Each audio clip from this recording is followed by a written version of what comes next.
Ассаламу алейкум, друзья. С вами вновь Чечен Синдром. Еще в 2004 году, когда стало известно, что на обложке журнала People появилось лицо чеченского бизнесмена, все наши соотечественники переполнились гордостью, так как это был первый и по сей день единственный случай, когда войнахское лицо оказалось на обложке столь солидного международного издания. Еще тогда хотелось узнать больше о самом Алихане, однако тогда еще шли тяжелые военные годы для Чечни. И как-то не доходили и руки. Интернет тем временем не дремал. В частности, Рунет переполнялся различного рода слухами об Алихане Мамакаеве. Кто он? Человек, которого ждут с распростертыми объятиями на Филиппинах, во Вьетнаме и других азиатских странах. Человек, чье имя везде ассоциируется только с честностью, достойным поведением. Почему его знают и любят за границей, и в то же время мы, чеченцы, ничего не знаем о нем? Эти вопросы оставались без ответа в течение нескольких лет. Наш блогер, Ульвер, разместил в своем сообщении всю общедоступную информацию об Алихане. И именно он, Ульвер, сделал интервью с загадочным Алиханом возможным, организовав мою встречу с ним. Встреча с нашим известным земляком состоялась в холле отеля Ритц-Карлтон, Москва, что на улице Тверской. Забегая вперед, скажу, что Алихан, несмотря на реальное положение вещей, оказался очень скромным человеком. Это тот самый случай, когда скромность украшает человека. Где и когда вы родились?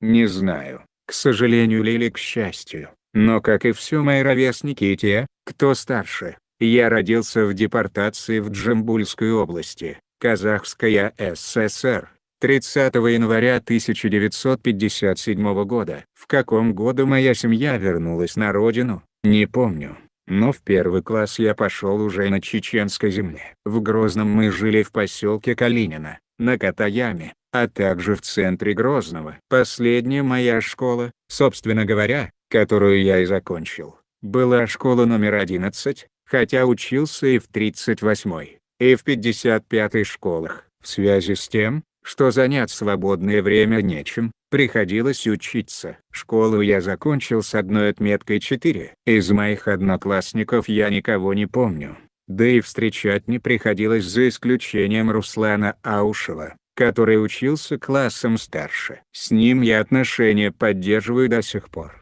Общаемся по телефону. Единственным преподавателем, которого я помню сейчас и который привил мне любовь к физике и математике, был Дарбазанов Анатолий Михайлович. Откуда вы родом? Родом я из села Толстой Юрт. К сожалению, у меня не получается часто бывать в Чечне, на родине, однако с близкими родственниками вижусь регулярно. В частности, в Москве. В последний раз в Грозном был между Первой и Второй войной. Расскажите о вашей семье. Женат, имеет 3 детей. Старшему сыну Бекхану 18 лет. Он учится за границей. Младший сын Энди и дочь Тамара посещают школу. Какой вуз вы закончили? Какая у вас специализация?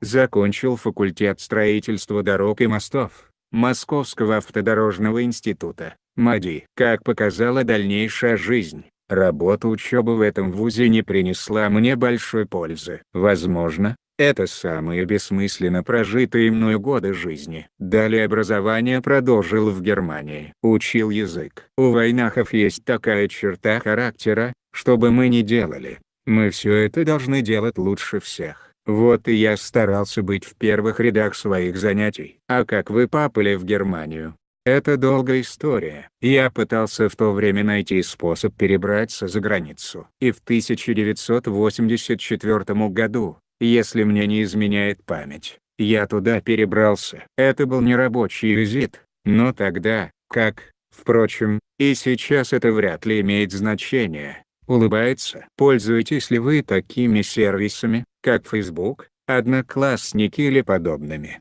Нет, не пользуюсь. Это связано, прежде всего, с тем, что у меня очень мало свободного времени. Но, надеюсь, в скором времени у меня получится там зарегистрироваться. Любите ли вы читать? В частности, художественную литературу. Кого из чеченских писателей вы можете назвать особенно интересным для себя? Читать я очень люблю, однако, времени на чтение мне не хватает. Из наших авторов, по отзывам, могу отметить Канта Ибрагимова, хотя читать его произведения также пока не доводилось. Сколько и какими иностранными языками вы владеете?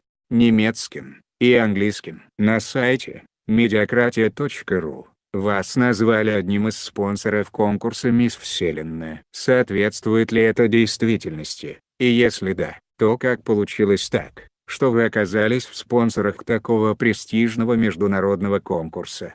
Я не имею никакого отношения к этому конкурсу и с Дональдом Трампом лично не знаком. Возможно, эта информация в интернете возникла в связи с тем, что я имел дружеские деловые отношения с братьями Роберто и Хосе де Венеция. Первый является владельцем конкурса красоты Miss Asia International, а Хосе, старший брат, продолжительное время был спикером парламента Филиппин. Я в свою очередь был его советником на протяжении нескольких лет.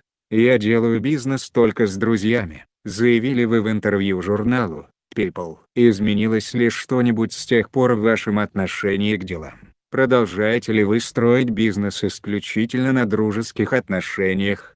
Дружба – это, несомненно, одно из прекраснейших проявлений человеческих отношений. Бизнес, основанный на дружбе, становится только приятнее и надежнее. Мой опыт показал, что нет большого смысла изменять этому принципу. Много ли у вас по-настоящему близких друзей? Друзей много не бывает. Друзья у меня есть, и я очень рад этому. Он гражданин Германии по гражданству, но филиппинец в глубине души, так как очень сильно любит эту страну. Написано в памятной статье. В какой части вы чеченец?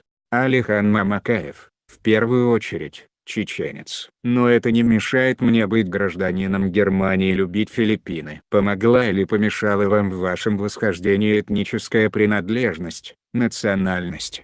Мне всегда в жизни помогало то, что я чеченец, а именно страх сделать что-то не так и тем самым опозорить свой народ. И поэтому я старался все делать лучше других. Можно ли вас назвать религиозным человеком?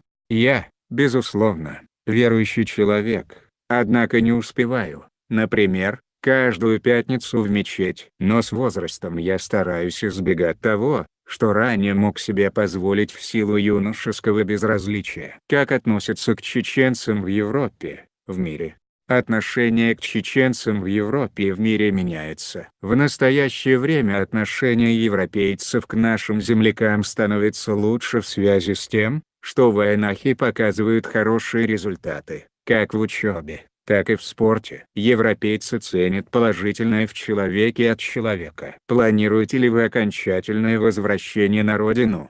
Я, безусловно, вернусь в Чечню, но сейчас не могу сказать, когда именно это произойдет. Посетители нашего сайта, в частности, в блоге Оливера, понимая, что ваше дело, ваш бизнес развивается и вместе с тем, зная о вашей благотворительности, спрашивают, помогаете ли вы родине, инвестируете ли вы в Чечню, или, может быть, собираетесь. До сих пор, каких-либо инвестиций в Чечню я не производил. Это, прежде всего, связано с характером моих дел. Однако, я бы очень хотел внести и свой, пусть и незначительный вклад в развитие Чеченской Республики. В частности, у меня родилась идея открыть в Грозном совместно с моими филиппинскими друзьями школу сервиса. Нужно отметить, что в плане сервиса Филиппины – одна из наиболее развитых стран мира. И, конечно же, филиппинские преподаватели могли бы поделиться своим богатым опытом в этой области. Где проходит большая часть вашей жизни? В Германии, гражданином которой вы являетесь, или в странах Азии, где вас любят и всегда ждут? Большая часть моей жизни проходит в дороге. Я много вынужден переезжать из страны в страну, из города в город. Живу в настоящее время я, в Рио-де-Жанейро. Вы, безусловно, имеете большой жизненный опыт. Что вы посоветуете нашим землякам, которые только сейчас начинают свой взрослый путь? Учиться и еще раз учиться. Самая лучшая война – это учеба. Получайте образование во всех сферах, учите иностранные языки. Человек без знаний – это безоружный человек. Друзья, это интервью Алиханом Мамакаевым было дано в марте 2008 года информационному агентству «Нахчи». На этом все, друзья. От себя хотелось бы только пожелать удачи и здоровья Алихану, а все остальное, я думаю, у него есть. Друзья, если вам было интересно, сами знаете, что делать. С вами был Чечен Синдром. Пока.